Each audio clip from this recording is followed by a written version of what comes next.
कराड उंडाळे रस्त्यावर धोंडेवाडी फाटा येथे दोन कारचा समोरासमोर भीषण अपघात, दोन्ही कारचे मोठे नुकसान, वाहतूक झाली विस्कळीत।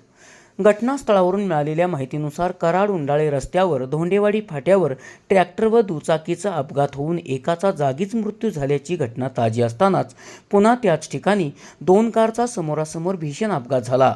यामध्ये दोन्ही कारचे मोठे नुकसान झाले असून या अपघातामुळे वाहतूक विस्कळीत झाली होती। या घटनेची माहिती मिळताच कदम क्रेनचे सुनील कदम, राहुल कदम तात्काळ घटनास्थळी पोहोचले व त्यांनी अपघातग्रस्त वाहने बाजूला काढून विस्कळीत झालेली वाहतूक सुरळीत केली।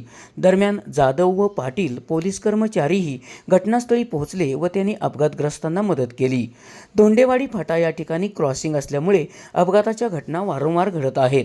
या ठिकाणी आवश्यक ते फलक तसेच अपघात घडू नयेत यासाठी आवश्यक असणाऱ्या इतर बाबी लावणे आवश्यक असून याबाबतची तात्काळ पूर्तता करावी अशी मागणी वाहन चालकांकडून होत आहे।